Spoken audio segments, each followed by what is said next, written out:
Muito bom, muito boa noite a vocês. Bom dia, boa tarde para quem está vendo aí a gravação, assincronamente. Dessa vez, excepcionalmente, numa quarta-feira, né, dia 16 de outubro de 2024. Estamos dando início a mais um passo, a mais um encontro do nosso percurso de leitura do Seminário 11, né? Tentando aí, junto com Lacan, né, trilhar os passos aí do que ele chamou originalmente de fundamentos, que foi colocado na transcrição pelo Jacques Alain Miller, autorizado por ele, de os 4 conceitos fundamentais da psicanálise. Né? A esse encontro que eu dei o nome de suturas, né? Vamos alinhavar aí algumas colocações já feitas, revisitar algumas, para podermos, então, seguir na segunda parte do seminário com o que Lacan casou, né, dos 4 conceitos fundamentais, a inconsciente, repetição, transferência e pulsão, né, para podermos seguir aí, primeiro falando sobre a transferência e depois falando sobre a pulsão, colocando aí, chega a um ponto que a ordem fica meio trocada, mas Lacan sendo Lacan, né? E eu queria cumprimentar, então, aqui a Miriam, que hoje está presente conosco, a madrinha do nosso percurso, como eu sempre digo. Boa noite, minha querida, tudo bem com você? Boa noite, tudo bem, graças a Deus. Que bom tê-la aqui, como sempre. Fique bem à vontade. E o Iago aí, que se juntou a nós agora recentemente, né, Iago? Mas que já está aí inserido no bonde. Muito boa noite, Iago, tudo bem? Boa noite, tudo bem? No bonde. Na medida do possível. Sim, sim. Muito bem. Então vamos seguir aqui. Eu separei algumas considerações para fazer com vocês, como eu disse, algumas revisões, né, alguns pontos a revisitar para que a gente possa seguir adiante, né? Então, sempre fazendo esse percurso, citando aqui o Alexandre, esse percurso que é como um percurso de uma análise que é espiralar, né? Ir e vir, né? Para que a gente possa tentar apreender alguma coisa. Bom, eu coloquei essa citação aqui de início, né, nesse encontro aí de suturas, porque agora lhe vejo, Iago, então funcionou. Agora lhe vejo. Porque eu acho que ela nos diz muita coisa, ela nos trouxe a questão da onivoiência, o Lacan chamou da onivoiência, né, falando, aí nós temos a onipresença, né, que é a presença em todo lugar, então fazendo aí um neologismo até, né, traduzindo fica o onivoyeur, né, e é uma citação da página 76 que gosto muito, né, que eu vejo de um ponto, né, mas em minha existência sou olhado de toda parte, né? Trouxe aqui só para que tenhamos sempre essa questão muito próxima, né? Falamos do olhar que envergonha, do olhar que castra, né? E aí ele segue dizendo na página 76, esse ver ao qual estou submetido de modo original, sem dúvida está aí o que nos deve lançar a ambição desta obra, a reviravolta ontológica cujas bases se encontrariam numa mais primitiva instituição da forma. Ele está dizendo aqui do texto do Maurice Merleau-Ponty, né? E na questão aqui da esquise do olho e do olhar, né? Lembre-se aqui que ele lembra aqui nessa lição algo também muito importante quando a gente trabalhou a questão do inconsciente, que é a questão do sonho, né? Do pai, não vês que estou queimando, né? Trabalhamos isso lá no começo, né? Quando ele fala da questão do inconsciente, né? Para quem não se lembra, o sonho que está lá na interpretação dos sonhos na parte 7, né? O pai está velando um filho, né, e o filho está num outro quarto e ele vai descansar, né? E ao descansar deixa um senhor lá velando o filho e no sonho e uma vela cai, né? A vela cai em cima do caixão desse filho e o pai tem um sonho ao qual este filho lhe aparece e diz: pai, não vês que estou queimando? Né? Um sonho bem poderoso aí para a gente poder analisar várias questões, né? Então, a questão do olhar aí também marcada, né?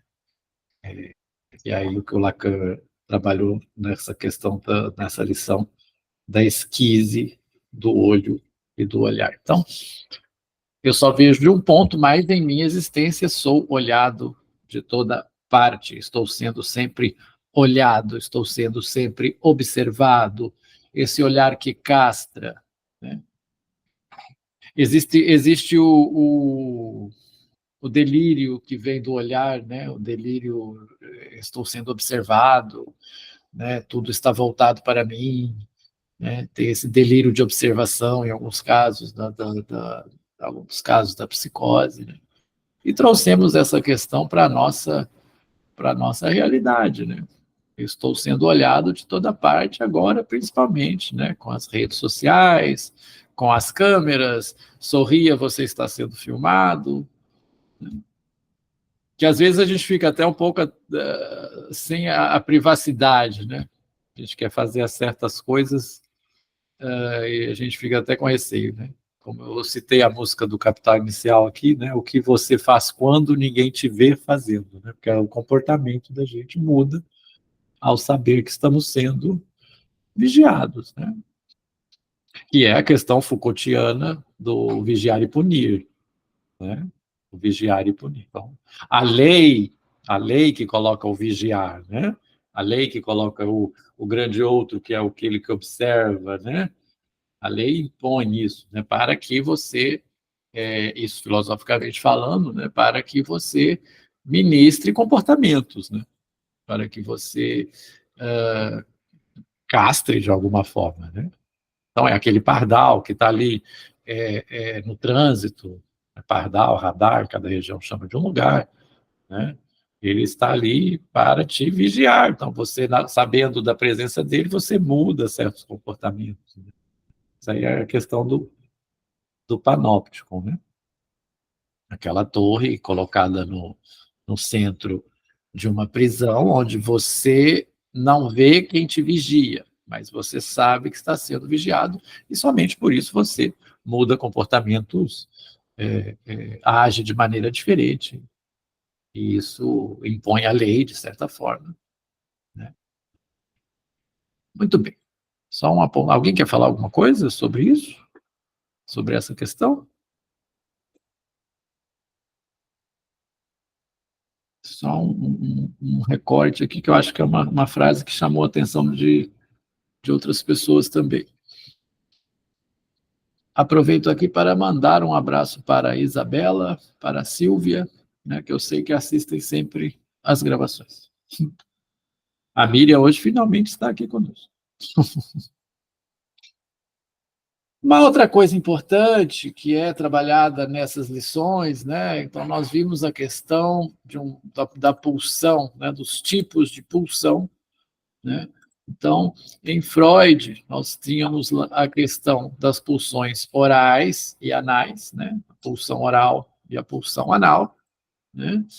Aqui, não que o Lacan esteja colocando isso aqui pela primeira vez, não, isso é um desenvolvimento que ele faz, aqui nessas lições é onde ele faz esse desenvolvimento de uma maneira maior, de uma maneira mais rica, mas é a questão da pulsão escópica, né? Que isso também está em Freud, a questão da pulsão escópica, né? Nós temos aí a questão do voyeurismo, né? Então, nós vamos ter a questão da pulsão escópica desenhada aqui, né? Por Lacan nessas aulas, né?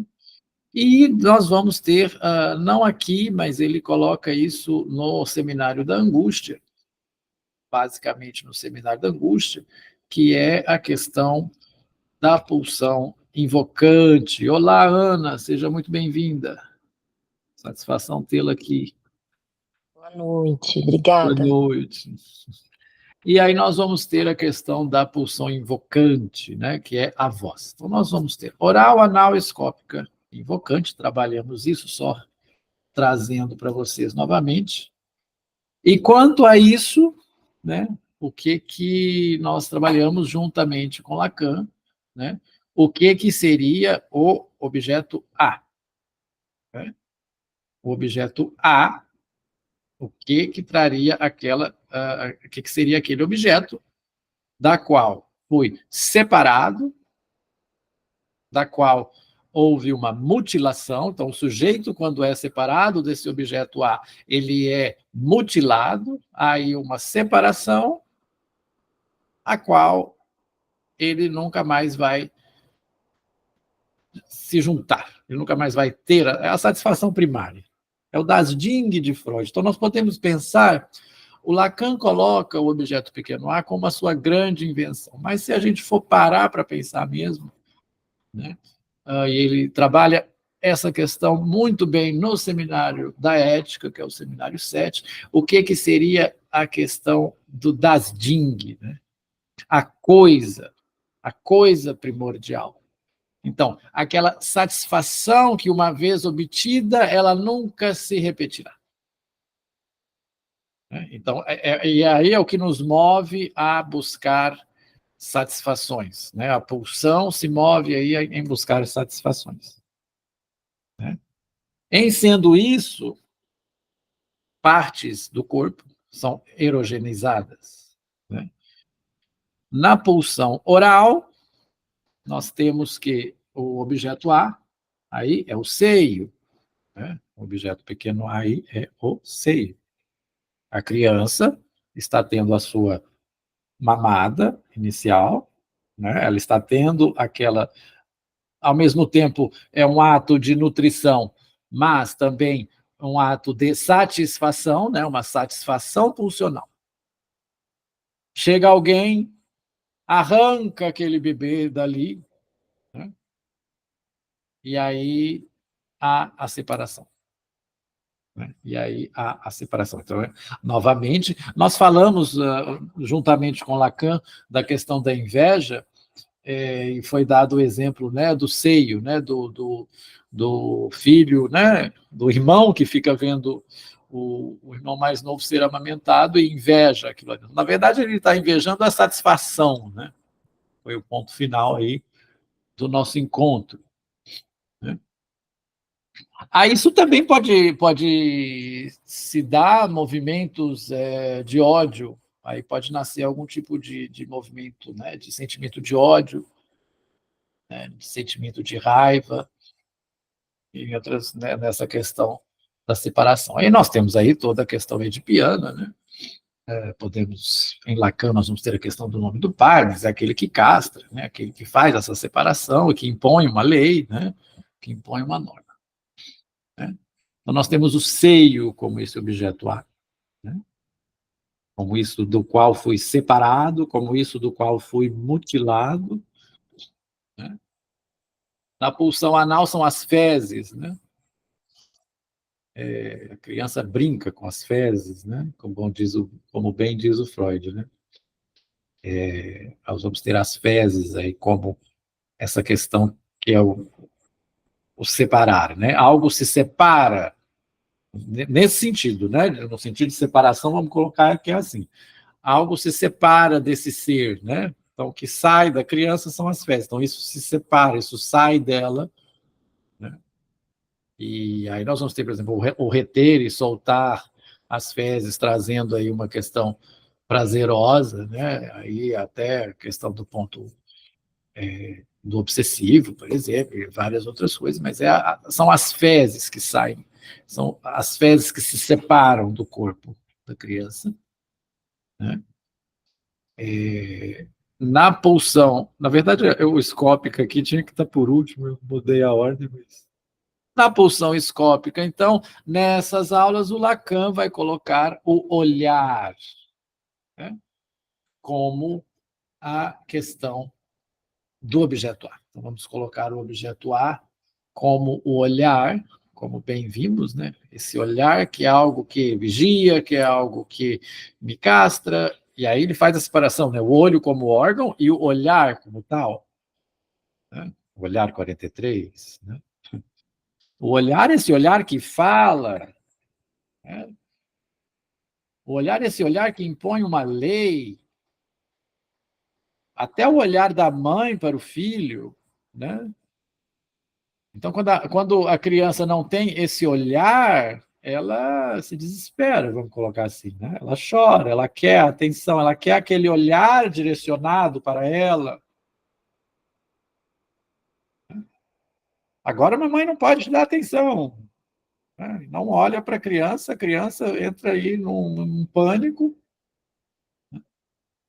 e aí começa a trabalhar com os modos de suprir essa falta, né? Então, nós sabemos fordar, por exemplo, é uma maneira de lidar com a falta da mãe, né? Ou de quem exerce função materna, né? Então, a criança faz o que no fordar, né? Ela cria uma situação angustiante, pô, né? Quando ela joga o carretel, ela cria uma situação angustiante para depois ter o prazer no reencontro com o objeto, né? Então, ela faz esse movimento. Então, você cria uma situação angustiante para depois sanar essa situação. A questão do olhar aí, né? O brincar trazendo esta questão. Aquela coisa, aquela brincadeira, ah, cadê o bebê? Ah, tá aqui. Então, a criança dá risada e essa coisa toda. Então, essa questão do olhar, ela é muito presente até na Freud, né? Nos nossos enamoramentos, né? Ele não olha para mim da maneira como eu queria. Olha como a gente está preso a essa questão do olhar. E aí, Iago, mas já adiantando uma coisa que eu iria falar lá na frente, aquela questão que você trouxe no encontro passado sobre o desejo do homem é o desejo do outro, né? Que se põe aí nesse olhar. Quantas vezes, isso também vai ser importante na questão da transferência, quantas vezes quando a gente está se namorando, né, conhecendo alguém, início de relacionamento, a gente começa a mimetizar algumas coisas para atrair o olhar do outro, né? Às vezes a gente começa a gostar de coisas que, na verdade, a gente não gosta, né? A gente está fazendo isso para agradar, para atrair o olhar do outro. E temos também o contrário. Se ele olhasse para mim dessa forma, né? Se ela me reparasse dessa forma. As mulheres se preocupam mais com isso. Temos duas mulheres aqui, não sei se elas vão concordar comigo. A questão da aparência para a mulher, às vezes, é assim: eu fiz isso, ele nem notou. Né? Se produziu todo algo para agradar o olhar do outro, e fala assim, ele nem notou. Aí o ringue de luta está armado, né? Amor, não tá vendo nada diferente em mim? Aí o cara pega e fala assim, não, pronto, acabou, né? Ele não me olha como eu queria. Quer falar alguma coisa, Camila? Não? Não. Ele não me olha como eu queria, né? Como que é esta questão do fazer notar-se? Então, estou fazendo essas suturas aqui para a gente trazer para a nossa atualidade, até porque a gente recebe na clínica isso que foi lido, que é tão complexo, mas que é tão atual, né? É isso que é a pulsão. Olha o objeto A, objeto causa de desejo. Não confundamos objeto de desejo com objeto causa de desejo, né? Ele não me olha como eu gostaria. Oh, vida cruel. Ou o contrário, né? O reverso também acontece, né? Ele me olha demais, né? Ele me vigia demais, me sufoca demais. Então, aí é 880. Não é 880, né? esse olhar que castra. Ao mesmo tempo que esse olhar que dá o desejo, mas é o olhar que castra, ele me vigia o tempo inteiro, ele está em cima de mim o tempo inteiro, ele me olha o tempo inteiro. Nossa! Nós podemos ter o ciúme, né, na questão da aparência, mas é tudo o quê? Uma relação escópica. Uma relação de olhar. Né? A gente vê que a psicanálise ela é viva, né? Essas coisas são teorizadas, mas a gente não percebe isso. Acontece isso com a gente todo dia, a gente não pega numa teoria e fala, é assim. Né? Se a gente pegar também e fizer, a gente enlouquece. E a questão da pulsão invocante aí tem a voz, né? Como objeto A. Como isso que se separa, né, do sujeito. Cheguei a citar alguma coisa de voz aqui, eu acho, que às vezes eu não sei se foi aqui ou se foi outro lugar. Por exemplo, aquela voz que não te acalma. Eu não, tem, porque ela está aí até hoje, mas com a voz da Gal. Artista, a gente tem isso. Né? Aquela voz que ela exerce algum efeito em você. Cantores, por isso que a gente gosta de tal música, não gosta de outra, por exemplo. Né? Isso é que tem a ver com a questão da pulsão invocante. Né? A voz da Bethânia, por exemplo, faz isso comigo, estou dando exemplos pessoais. É uma questão de pulsão invocante. Né? Aí podemos ver a voz da mãe, a voz do pai. Outro dia, escutei um caso de que não foi na clínica, não foi nada, foi somente uma narrativa, que a pessoa encontrou um cassete com uma gravação de uma conversa da mãe com o pai e o avô. E disse assim, jamais imaginei que fosse escutar a voz da minha mãe e do meu avô novamente. Pulsão invocante. Hoje em dia isso está mais fácil, né? Principalmente se a gente está na mídia, né? Nas redes sociais é mais fácil, mas é a pulsão invocante. Né? A pulsão invocante. Muito bem. E aí nós vamos ter o quê? A zona erógena correspondente a essas pulsões. Né? A parte do corpo que é erogeneizada, essa palavra eu sempre tenho dificuldade de falar. Vamos colocar erotizar. Que fica na mesma. Lembrando assim, né, erótica, né, tem outro contexto. Né? Sempre bom dizer que os contextos, os conceitos em psicanálise, às vezes, são usados de maneira diferente para o popular. Né? Zona erógena, aquela parte do corpo que está erotizada. Né? A zona erógena que tem borda, né? Que faz bordejamento. A zona erógena da pulsão, vamos fazer igual a professora de escola, né? A zona erógena da pulsão oral é a... Aí a turma responde assim, boca. Né? Nós temos a boca. A zona erógena da pulsão anal é o ânus. Né? Aí, da pulsão escópica, o Lacan coloca, então, o olho, esse aqui é o ponto de todas essas lições, erogeniza o olho. Né? O olho que recebe este olhar. Né? Na última lição falávamos da pintura, né? O acalmar o olho, né? Que o acalmar os olhos com a pintura. Então, o olho se transforma, então, numa zona erógena. Bom, então, o olho e o olhar, a esquise, o corte, como a gente viu na lição, a esquise do olho e do olhar, né? Do órgão. E na pulsão invocante, então, é o ouvido. O ouvido, então, como zona erógena. A questão da pulsão invocante é interessante, porque ao mesmo tempo que há uma voz, igual eu citei, que pode te agradar ou te trazer bons estímulos, há a que faz o contrário. Né? A que te angustia amargamente. Há sons que você não consegue se relacionar com eles, que você não consegue ouvir. Né? Mas o ouvido aí, então, sendo usado como zona erógena, como todas as zonas erógenas, como fonte de prazer e desprazer. né? A boca é interessante, né? O hábito de fumar, por exemplo, né? De trazer algo à boca, né? Salienta e satisfaz uma pulsão anal, uma pulsão oral, perdão, né? A pulsão, a pulsão anal aí, né?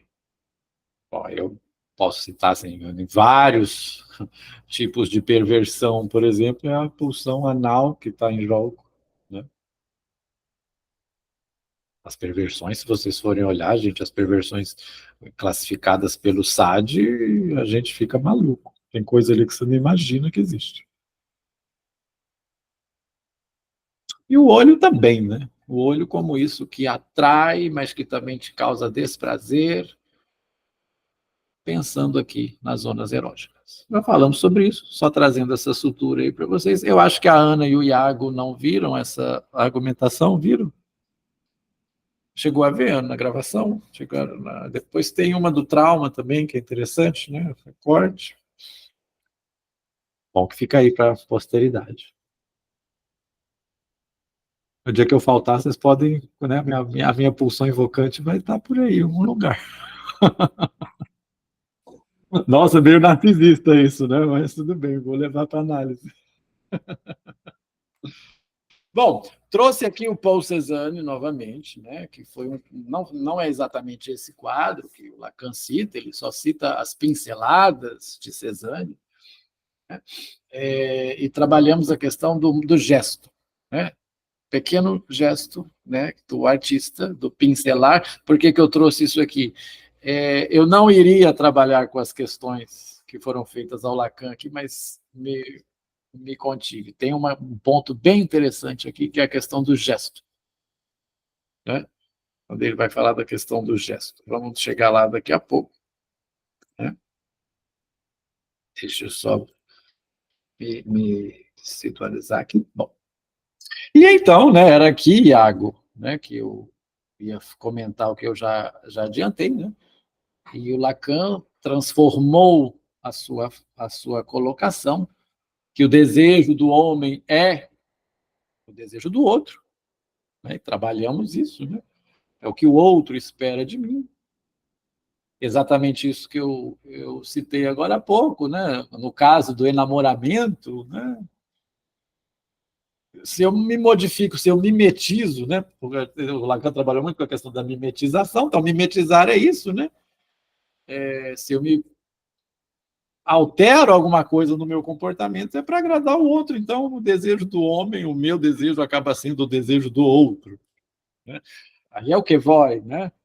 O que o outro espera de mim, né? Então, o significante representa é algo que representa o ser para outro significante, né? Então, me torno alguma coisa que, na verdade, eu não sou, mas para agradar o outro, para atender o desejo do outro, para satisfazer o outro, né? Uma das questões cruciais do grafo do desejo, que vai, o que queres, né? O que a minha mãe quer de mim? O que a pátria quer de mim? O que a igreja quer de mim? O que meu vizinho quer de mim? Então a gente acaba se mimetizando, né? E para agradar o desejo do outro. Aí o Lacan troca essa frase dele na página 115, então ele vai falar, ele vai trocar o do outro, né? Eu desejo ao. E aí é uma diferença muito grande, né? Não é o desejo do outro, é o desejo ao outro. Vou me referir à página 115 aqui novamente, né? Onde ele diz exatamente isso. Vemos, então, aqui que o olhar opera numa certa queda. Queda de desejo, sem dúvida, mas como dizer? O sujeito não está aí, sujeito, vamos pensar, sujeito, a posição desse sujeito. Ele não está de modo algum aí, ele é teleguiado, ele é telereferenciado. Modificando a fórmula, que é a que eu dou para o desejo enquanto inconsciente, né? O desejo do homem é o desejo do outro, né? Direi que é de uma espécie de desejo ao outro, que se trata, na extremidade do qual está o dar-se haver. Trabalhamos também a questão do dar-se haver. Eu trouxe, coincidentemente, uma citação do Quinet sobre o dar-se haver, que está lá no volume do Para Ler o Seminário 11. E aí, esta coisa que havia dito, né? O dar-se haver pacifica alguma coisa, e aí há um apetite do olho, essa frase aí que eu brinquei com vocês, risquem, né? Marquem, vocês que gostam de marcar, né? Há um apetite do olho, olha que interessante isso, né? Há um apetite do olho naquele que olha. Eu quero ver, eu preciso ver, eu preciso ver. Eu conheço duas pessoas assim, que elas gostam de participar no WhatsApp de grupos da polícia, e participam. Mas para quê? Para ver os atos de violência, os acidentes, os corpos. É mórbido? Bom, há um apetite que esse olho está tendo. A pornografia, né? Pessoas que não ficam sem pornografia, isso é muito comum. Né? Isso é muito comum. Eu sei de um caso clínico contado abertamente em seminário, que havia um empresário famoso, bem conceituado, que não conseguia ficar 10 minutos sem ver pornografia. Então, isso já estava trazendo problemas. Então, ele saía de um jantar, ia para o banheiro para ver pornografia. Ele saía de reunião familiar, então, para ver pornografia. Olha o olho. Né? Há um apetite do olho naquele que olha. Satisfação pulsional. Né? Satisfação pulsional. Você ver uma vez ou outra, uma satisfação pulsional. E vira uma compulsão, né? Lembram da definição da compulsão, né? Que é a compulsão é quando a pulsão ela encontra um ponto de gozo e não larga dele. Abraça o cacto. Até o desenho que eu trago, já trouxe aqui, mas já trouxe em outros lugares também, é o da escadinha. Vai subindo e cai, né? Mas você vai subindo e cai, né? Fica nesse ciclo, né? Então, a compulsão acontece quando a pulsão encontra um modo de satisfação e não abre mão dele. E aí se fixa nele. Aí nós vamos ter os problemas de adicção, as toxicomanias, né? E etc. Então, Freud foi muito feliz quando ele colocou essa questão no Além do Princípio do Prazer. Né? E aí ele coloca a compulsão à repetição. Né? A compulsão à repetição. Aquela questão até dos traumas de guerra que ele coloca lá, né? E aí é o gozo, né? O gozo mortífero. Na verdade, todo gozo é mortífero. Vamos parar para pensar. Né? O famoso exemplo em Minas, aqui em Minas, ó, não estou em Minas ainda. Em Minas, aqui porque eu sou mineiro, aí já fica sempre na gente, né? Fala muito a questão do pão de queijo. O que é vontade? Ah, tô com vontade, né? Tô lá na padaria, compro um pão de queijo, como um pão de queijo porque eu tive vontade. O que é desejo? Nossa, cheguei em casa, a padaria está fechada, mas que vontade, né? De comer aquele pão de queijo. Agora é desejo, não tenho como, né? E o que é gozo? Eu comer 3, 4, 5. Ai, que delícia. Não paro de comer, me empanturro de pão de queijo. Só mais um. Sabe a questão do só mais um? E é o perigo, né? Só mais um. Mais uma dose. É claro que eu estou afim. Só mais um. Ah, só mais um joguinho. Ah, só mais um episódio da série, tá legal, depois eu vou dormir. E aí fica maratonando a noite inteira. E eu falo de causa própria. Claro, ninguém, pô, a gente faz isso.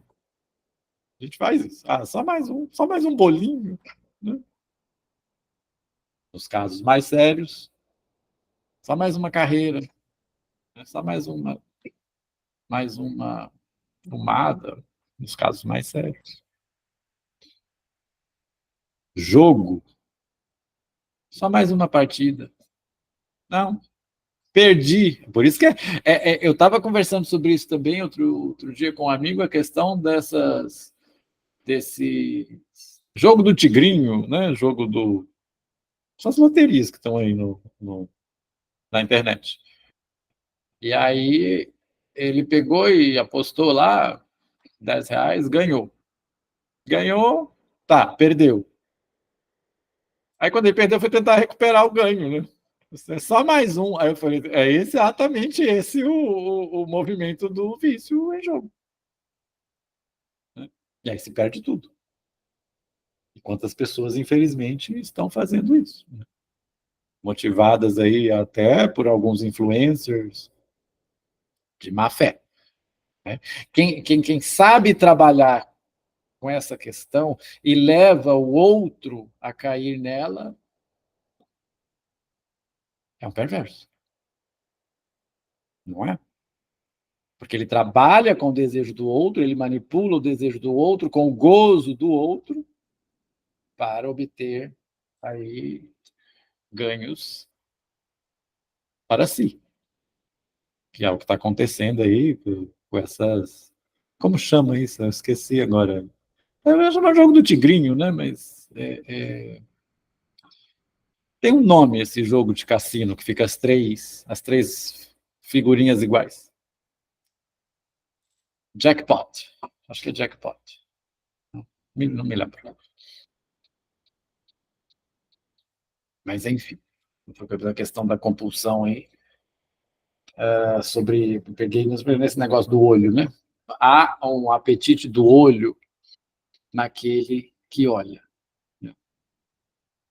E aí trabalhamos esta questão, le désir de l'homme e le désir de autre, né? Que só para chamar a atenção no original para vocês, como estava.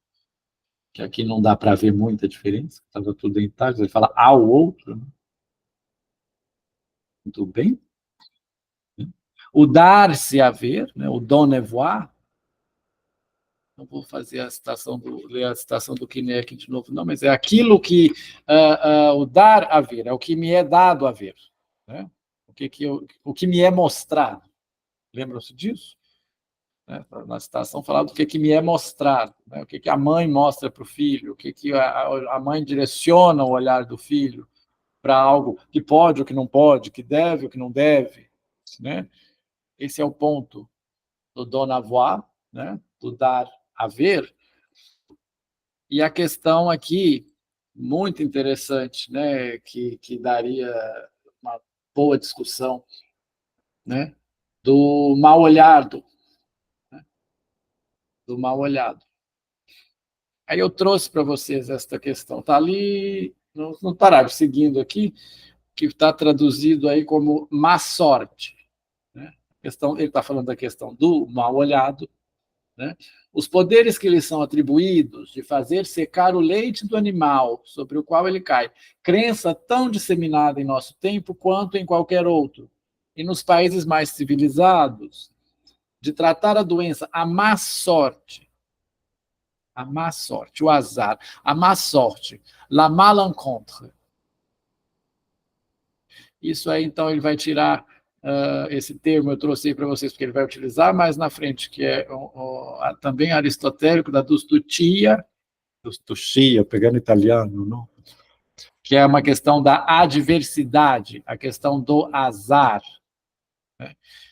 E eu pontuei para vocês aqui a questão do malencontré do réel, então o mau encontro com o real. Né? O mau encontro com o real. E aí sublinhei a questão do encontro com vocês. Né? E, como disse o Iago no grupo, no último encontro, eu deixei uma pergunta que ficou ecoando, né, Iago? Com que você se Sim. encontra? Né? Ficou ecoando, né? Uhum. Espero que tenha elaborado coisas boas. Na sexta seguinte, foi para análise. Foi para análise? Foi, sim. Interessante isso. Ó, o doido lá do Gustavo falou assim, com que você se encontra quando se encontra com isso? Aí eu fiquei com isso na cabeça. O que faço eu, doutor? Bom, tem tanto claro, não é assim. E a questão do olhar, né? Com o que seu olhar encontra quando ele encontra com isso que o acalma? A gente não acabou de ver aqui, junto com Lacan, esta questão. Há um apetite do olho naquele que olha. Trabalhamos muito isso. Aqui, aquilo que te vê e aquilo que te olha, né? Com o que você se encontra. E aí o Lacan, no finalzinho, fala a questão da invídia, a questão da inveja. E só isso aqui daria um seminário sobre a inveja, né? E eu mandei para vocês o livro do Quinet sobre a questão do olhar. Ali tem uma colocação muito interessante sobre essa citação do Lacan, que eu não trouxe aqui, mas se vocês quiserem eu posso trazê-la em outro momento para a gente poder trabalhar, né, sobre essa questão do mal olhado, sobre essa questão da inveja.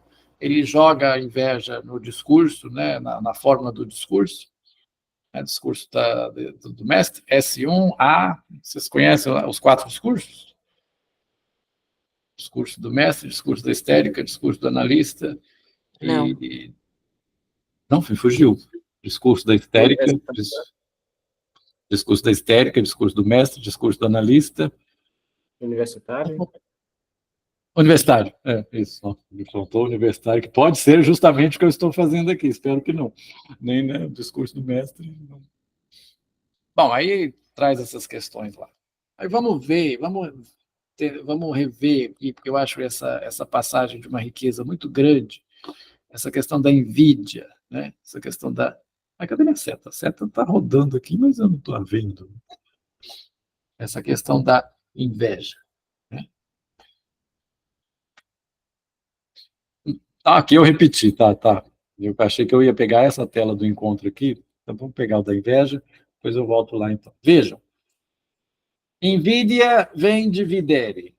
A invídia mais exemplar para nós analistas é aquela que há muito tempo destaca em Agostinho para lhe dar todo o seu desenvolvimento, isto é, a da criancinha olhando seu irmão pendurado ao seio da sua mãe. Olha aí a questão do objeto A, né? Olhando amare concepto com um olhar amargo que o decompõe e faz nele mesmo o efeito de um veneno. E aí nós vamos ter o que a criancinha ou qualquer outra pessoa inveja não é de modo algum necessariamente algo que ela poderia ter vontade.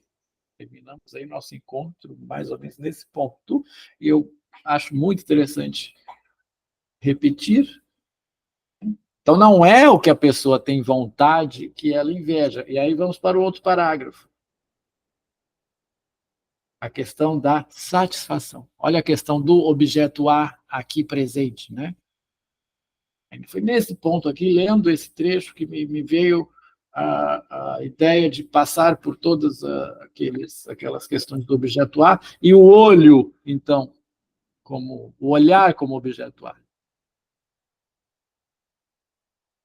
Diante da imagem de uma completude que se refecha, e do fato do A minúsculo, o A separado, não, então aquilo que foi mutilado, né, o A separado, ao qual ele se suspende, está só olhando, poder ser, então, para o outro, a possessão com que esse se satisfaz. E aí eu destaquei a palavra Befriedigung, que significa satisfação. Aí a questão da inveja é esta. Visualizam, então, o seio, não é? Pulsão oral, o seio como objeto A, né? A criança lá, vamos imaginar a cena de Santo Agostinho, a criança está mamando ali. O outro, o irmão, já teve isso, né? Ele não precisa do seio. Então, aquilo que a pessoa inveja não é necessariamente o que ela tem vontade, o avoir envie, né? É exatamente a ideia de que a satisfação do outro está se dando ali. Poder ser para um outro a possessão com que esse se satisfaz. É a esse registro do olho. Olha aí, então nós temos já separado, né, a esquise do olho e do olhar. Então, a esse registro do olho, órgão, como desesperado pelo olhar, que devemos chegar para sacar a ação pacificadora, civilizadora e encantadora da função do quadro. Então, falamos da obra de arte, né? Então, essa é a função do quadro: pacificar, civilizar e encantar o olho. Muito bem. Aqui está na ordem errada, né? Era que está repetindo. Aí a questão do encontro, né? Que eu peguei do Malencontré, né? Isso que vimos, né? Esse oxímoro, né? Esse encontro de duas ideias contrárias, né? Então, Lacan fala muito do encontro, e vimos isso na questão da repetição, né? Esse encontro com o real, esse encontro faltoso.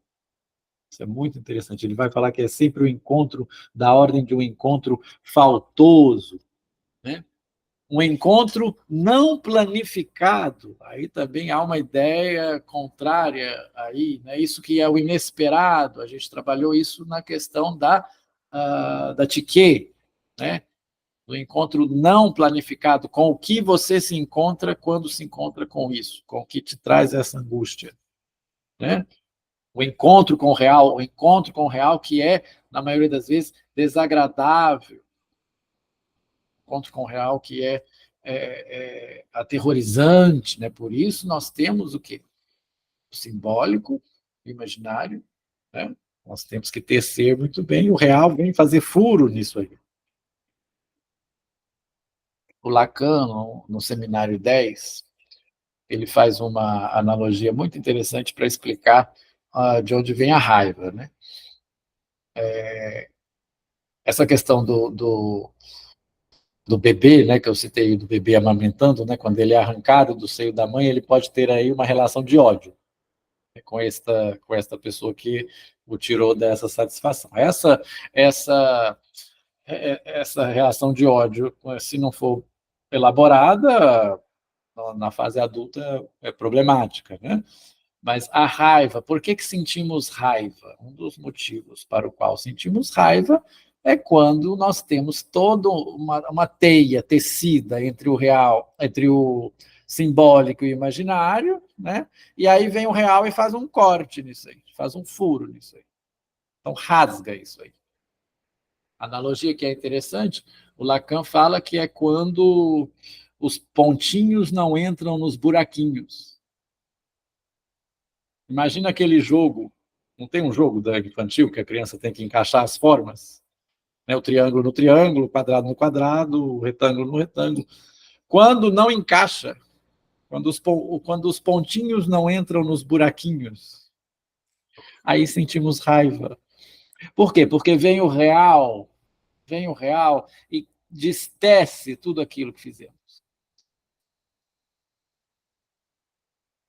Eu me preparei todo para me encontrar com a pessoa X. A pessoa X não foi. Ou a pessoa X foi, estava acompanhado com outra pessoa. Quando planificamos algo mais. Então, veja, por isso que é encontro não planificado. Né? O encontro com o real é da ordem de um encontro faltoso. E ainda podemos tirar várias conclusões aí, né? Essa questão do malencontre. Do malencontre. Encontro dessa ordem com o que manca, né? Encontro aí com o que claudica, né? Com aquilo que falta, aquilo que repete, mas que nunca é igual, né? Para pegar a questão da Tiquet, É aquilo ali. Né? E o encontro com o que causa. Né? O encontro com o que te movimenta. O encontro com o que te causa. O rencontre. Seu rencontre. Eu só trouxe isso aí. A Miriam deve se lembrar quando trabalhamos a Tiquet, que eu também já havia trazido isso, né, Miriam? Mais anteriormente, e se vocês viram a gravação, né, o Iago e a Camila, vocês vão estar com isso mais fresco na memória. Né?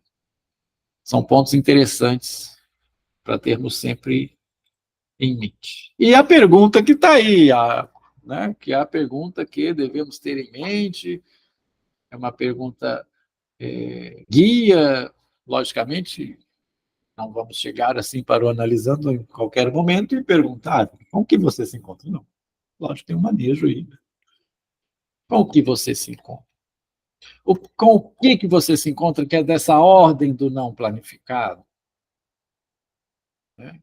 Com o que você se encontra que é dessa ordem dessa ordem do que manca, dessa ordem do faltoso?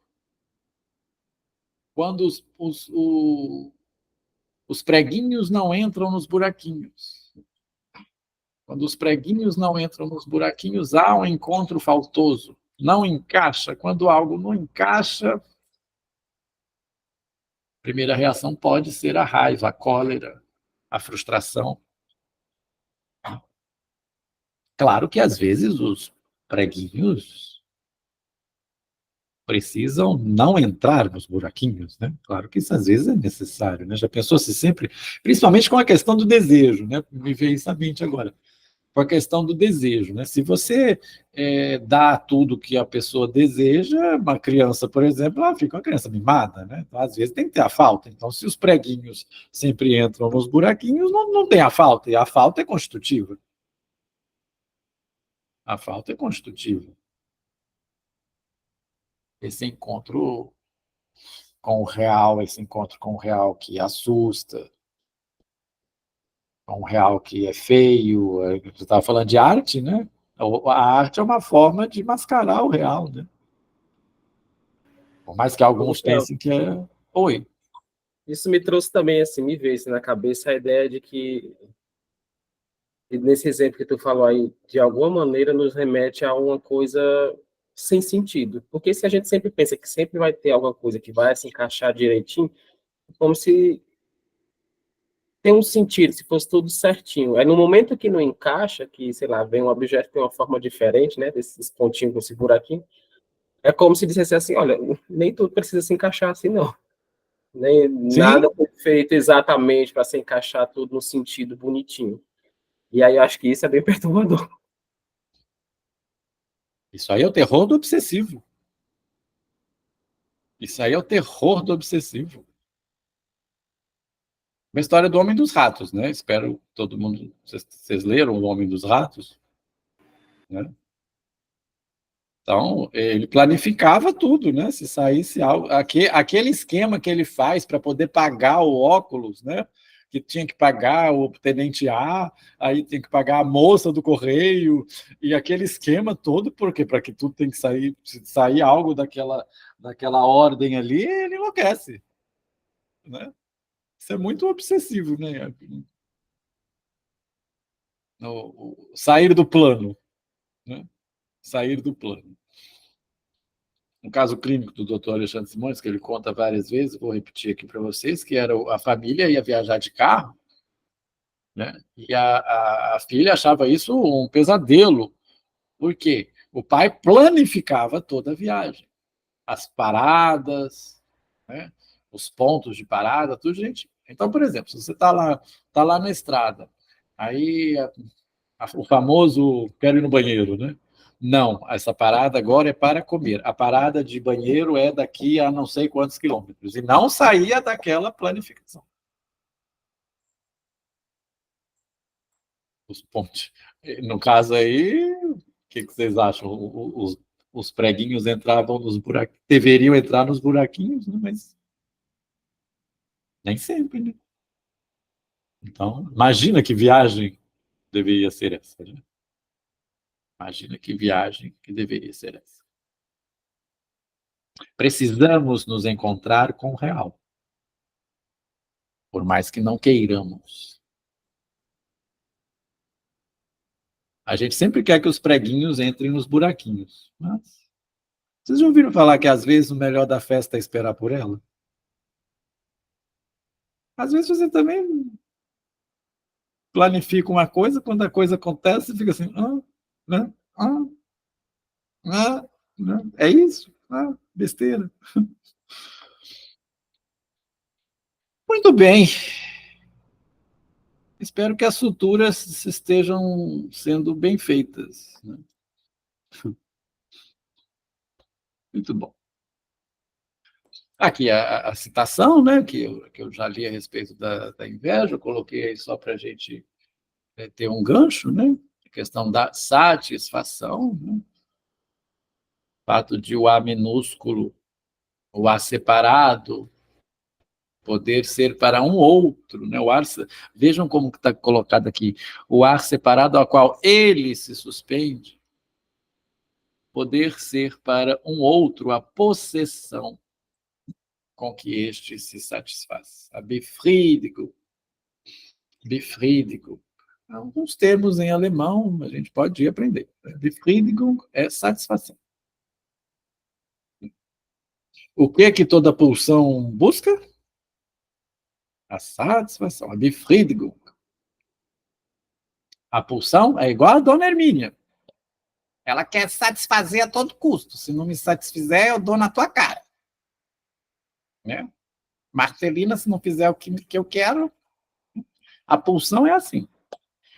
A pulsão, ela quer se satisfazer a todo custo. A Befriedigung. Nós vamos falar da pulsão e da desmontagem da pulsão, juntamente com Lacan. Aí já recomendo a vocês, se não leram, leiam, se já leram, releiam. Vamos ler alguns trechos juntos da pulsão e seus destinos, né? O instinto e suas vicissitudes, não vou entrar no mérito da tradução, né?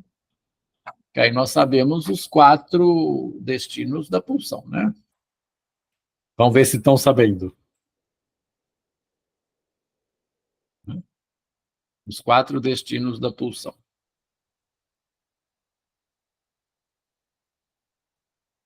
Retorno ao contrário, né? Amor vira ódio, né? Ódio não é o contrário de amor. O contrário do amor é a indiferença.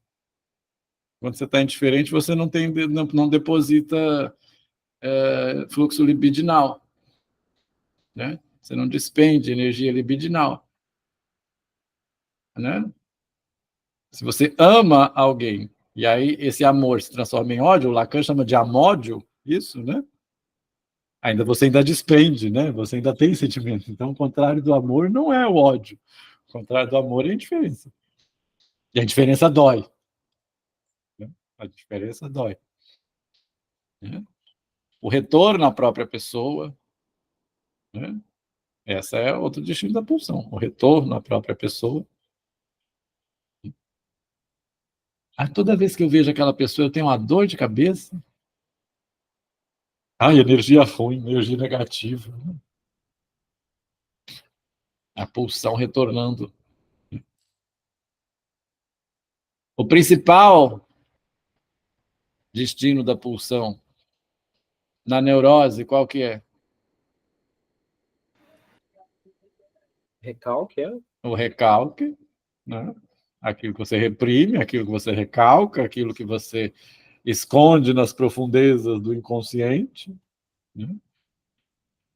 Lembrando as aulas que Lacan nos deu e que trabalhamos aqui, do inconsciente freudiano e o nosso, não, inconsciente freudiano depende desse movimento da pulsão, que é o recalque, né?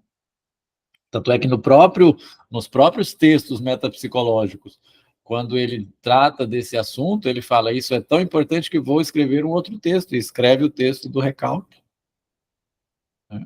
E fala do recalque primário, do recalque secundário. E o outro destino da pulsão é a sublimação, né? Então, são esses os 4 destinos da pulsão. Muito importantes para o que Lacan vai dizer, que ele vai fazer a desmontagem da pulsão. vai dizer que a pulsão contorna o objeto. Objeto sempre objeto A. Né? Mas a pulsão procura sempre o quê? A Befriedigung, a satisfação. Né? Muito bem. É a esse registro do olho como desesperado pelo olhar que devemos chegar. Já falei essa citação. Eu vou ver pondo as coisas aqui, mas já falei. A relação fundamental do pequeno A com o desejo me servirá como exemplar no que introduzirei agora com respeito à transferência. Bom, assim termina Lacan a sua aula. E aí Lacan tem algumas perguntas. Deixa eu ver quanto tempo temos, que eu não ia citar, mas acabei me envolvendo nas suturas aí, falei mais do que eu devido. Vamos dar uma olhada aqui, e aí eu vou deixar, então, alguns pontos em aberto, para que vocês também possam colocar de si e buscar. Michel Tort, um psicanalista, pergunta a Lacan. Pode fazer o Michel Tort, Iago, só para pergunta e resposta? Vamos fazer um teatro aqui, né? Tá bom. O senhor poderia precisar a relação que fez entre o gesto e o instante de ver? Sim. Lá atrás, então, nós vimos que o Lacan estava falando do gesto, foi aí que eu pus o Cézanne na tela, né? E aí ele disse que esse é comparado a um instante de ver. E ele fala que isso ele trabalhou em um outro lugar, então é o texto do tempo lógico.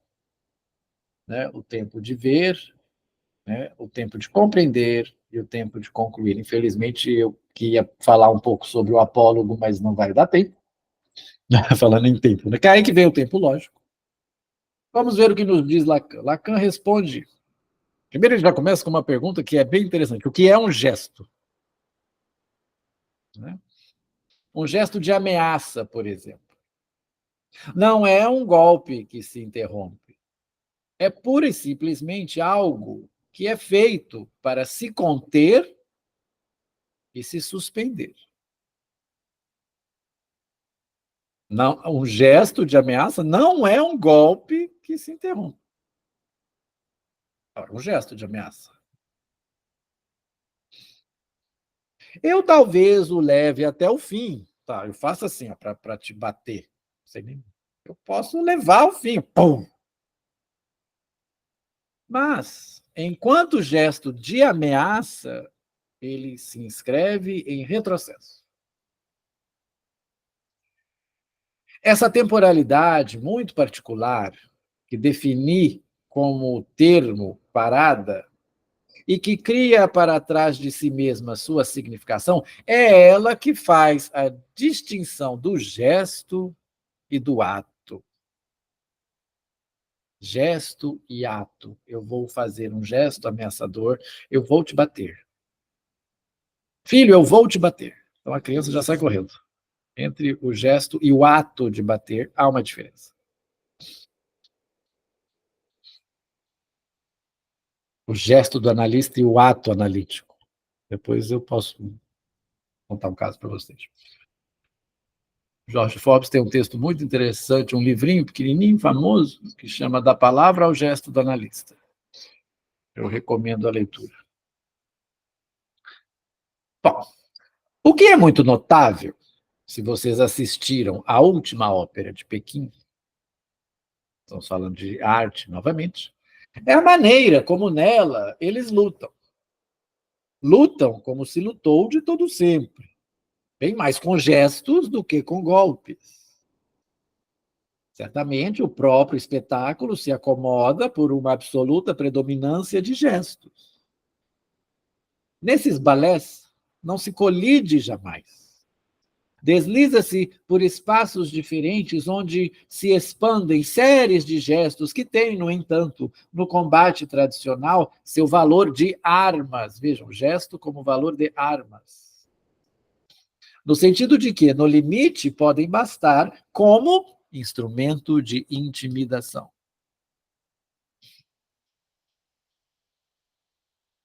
É isso que eu acho interessante, às vezes, nos seminários, né?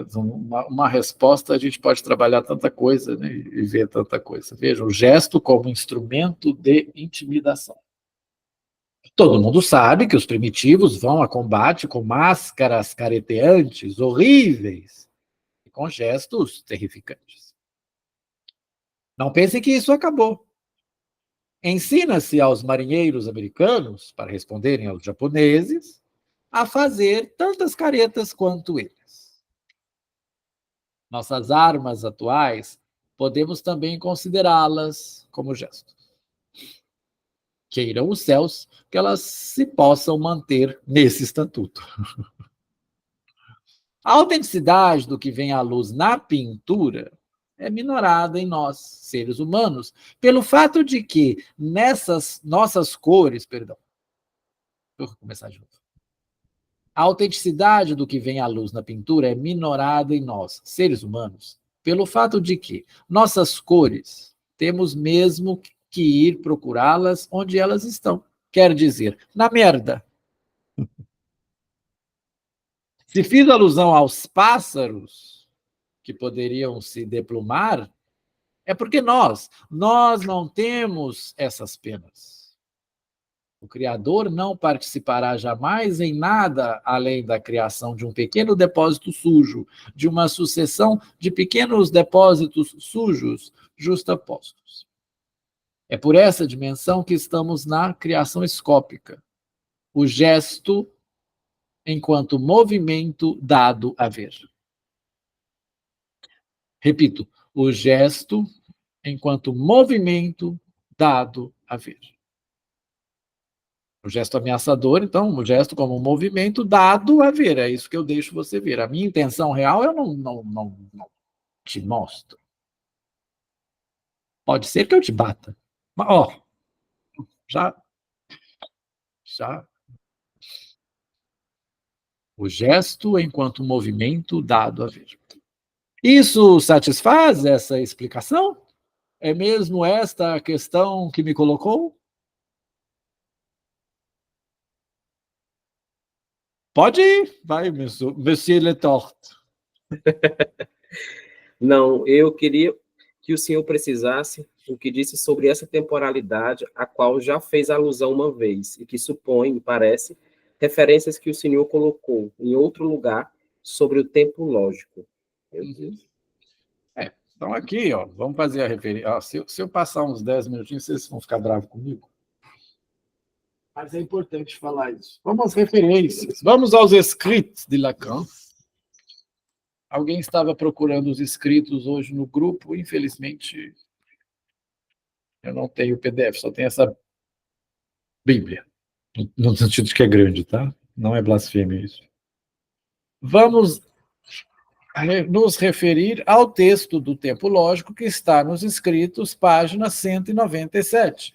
Anotem aí, se vocês quiserem depois seguirem essa referência, que é a referência dada aqui pelo próprio Lacan, onde há o apólogo dos 3 prisioneiros.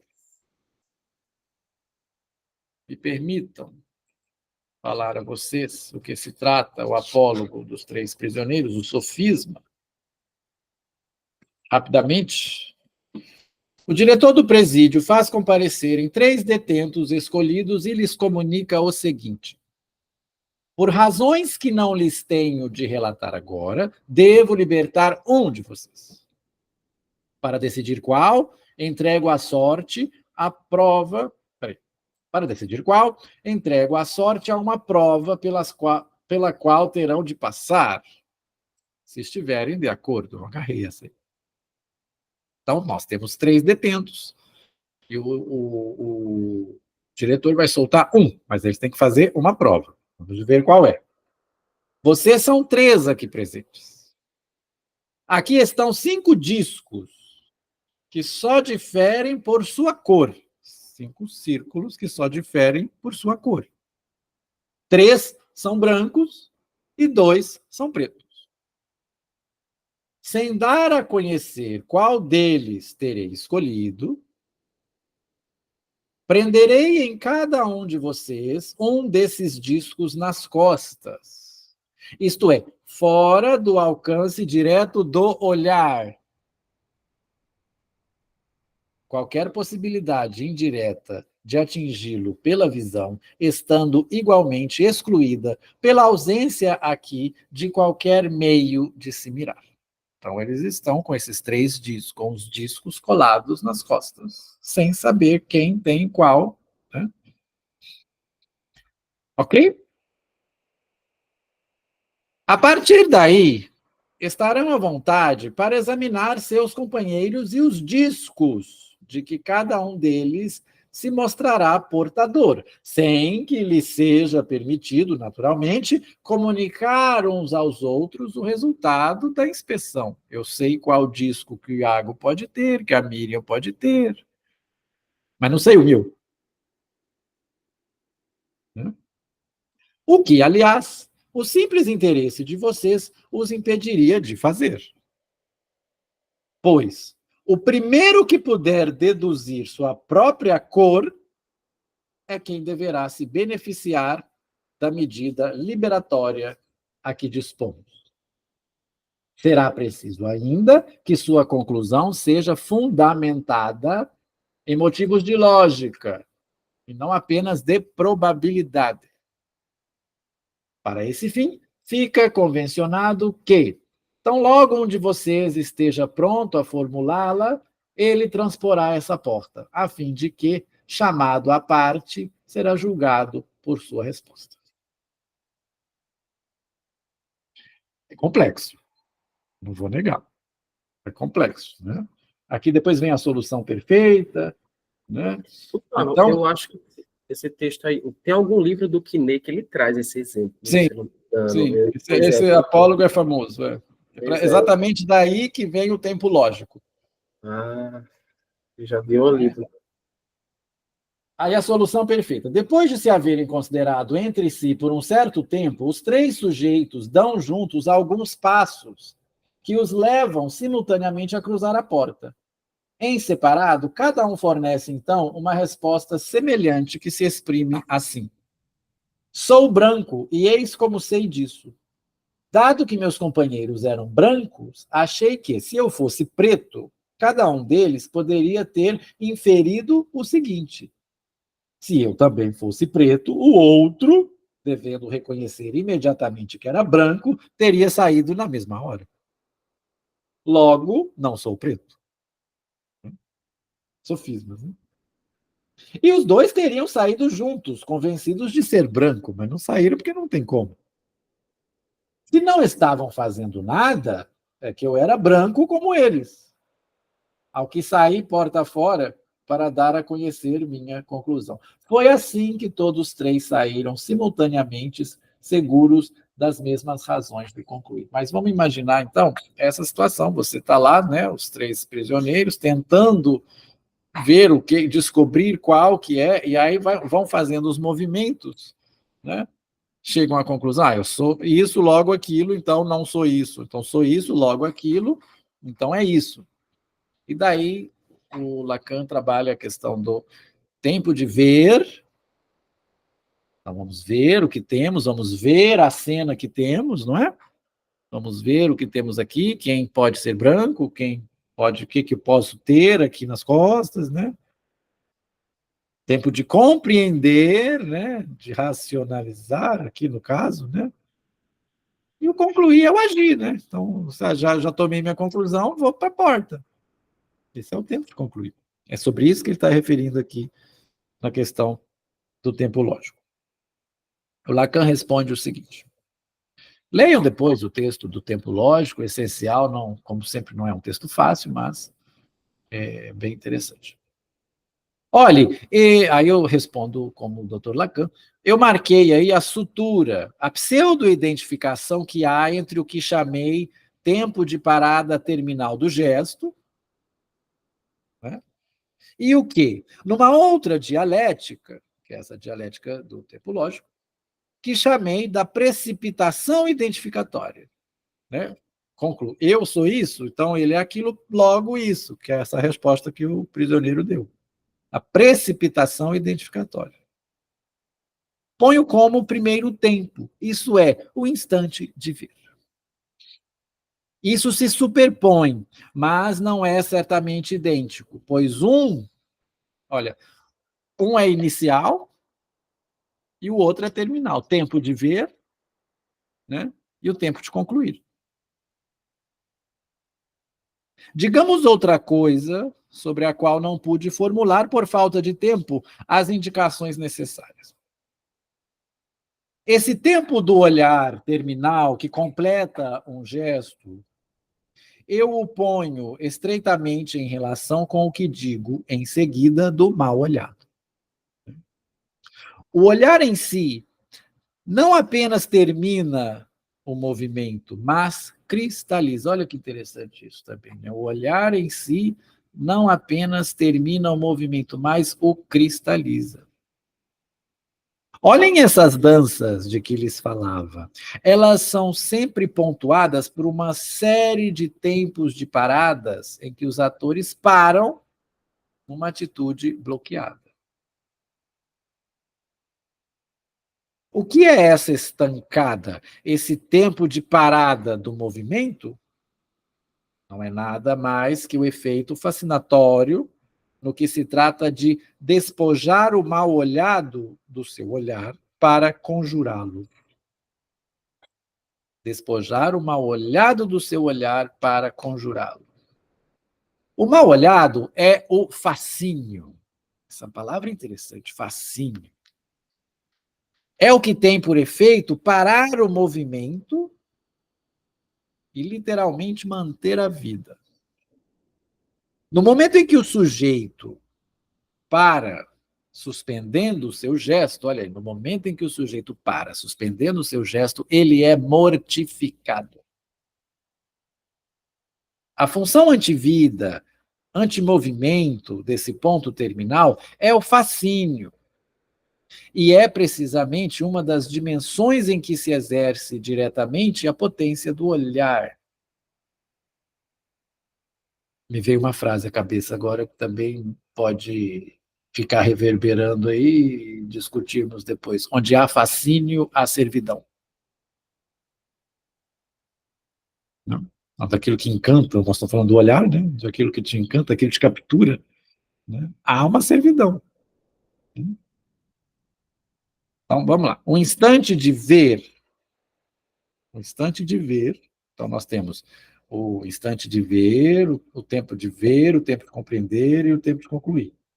O instante de ver, primeiro movimento da análise, só pode intervir aqui como sutura, a junção do imaginário e do simbólico. E é retomado numa dialética, essa espécie de progresso temporal que se chama precipitação, olha aí, precipitação, arroubo, movimento para frente, que se conclui no fascínio. Progresso temporal. Então, se você quando se precipita, né? Me precipitei, tomei uma conclusão, tirei uma conclusão errada, né? Você cortou aí a ordem, né? No caso dos prisioneiros, se precipitar, não vai ganhar liberdade, né? Então, há de sempre observar, né? O que sublinho é a distinção total do registro escópico em relação ao campo invocante, vocatório, vocacional. No campo escópico, contrariamente a esse outro campo, o sujeito não é essencialmente indeterminado.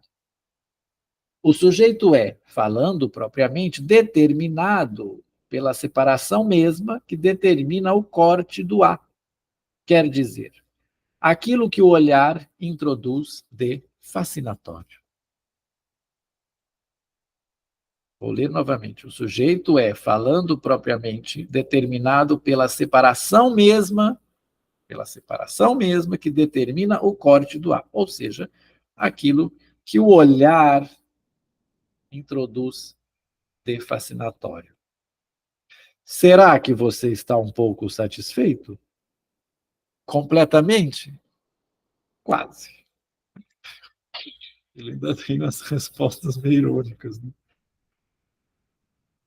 Aí há uma resposta aqui do François Roy, uma do Jacques Alain Miller, mas isso a gente pode, bom, deixar para discutir no próximo encontro. Podemos iniciar com essas duas perguntas de Lacan. Espero aí que as suturas, no bom sentido, tenham sido feitas. Não no sentido de encerrar a questão, não encerremos a questão, abramos a questão, né? Nunca se fecha, nunca estamos no terreno do compreender, principalmente na análise. Lacan fala disso claramente no seminário 3. Não estamos na análise, não estamos no campo da compreensão. Se você compreende, você encerra a questão. Iago, a minha vida está tão complicada, né? Nossa, minha mulher me deixou, botou fogo na casa, me deixou sem um ponto no bolso, eu estou desesperado, não sei o que fazer. Você entende? Entendo. Pronto, você encerrou a questão. Ai, doutor, brinco no doutor, no sentido, claro, vocês entendem. Ai, a minha vida tá uma merda, a mulher me separou, né, me deixou sem nada, me traiu com outro, eu tô bebendo pra caramba, não sei o que faço, tô num sofrimento danado. O senhor me entende?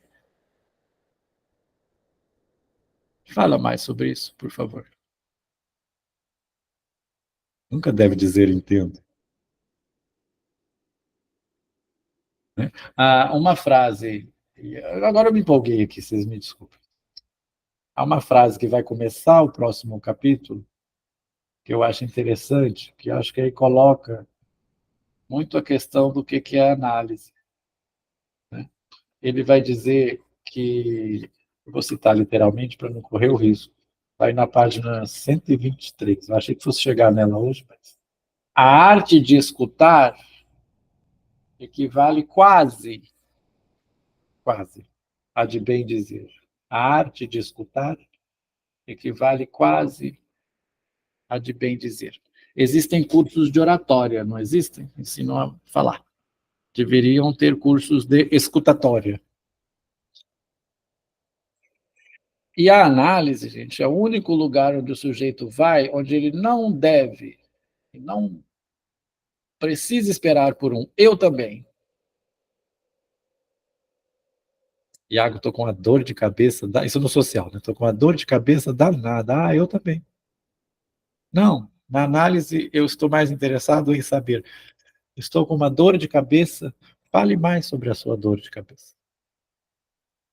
Eu quero entender a sua dor de cabeça. Não quer dizer que eu tenha a análise, não quer dizer que o analista tenha as mesmas coisas. Eu estou adiantando alguns pontos que nós vamos trabalhar aí na lição 10, que eu gosto muito, que é a questão da presença do analista. E aí vai entrar também a questão do gesto, a questão do ato analítico. Né? O ato analítico é tão importante que o Lacan dedica um seminário inteiro a ele. Sobre essa questão é muito válida a gente pensar.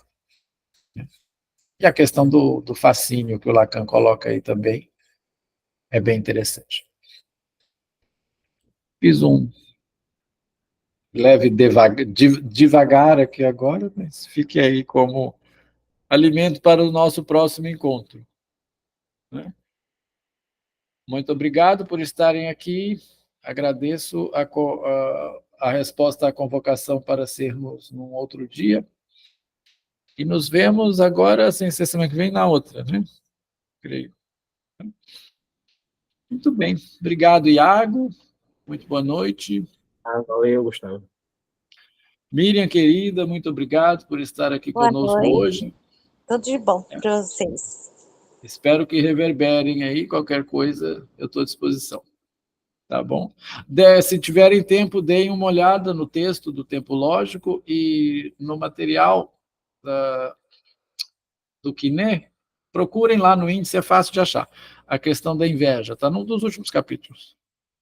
É bem esse ponto aqui. Até breve.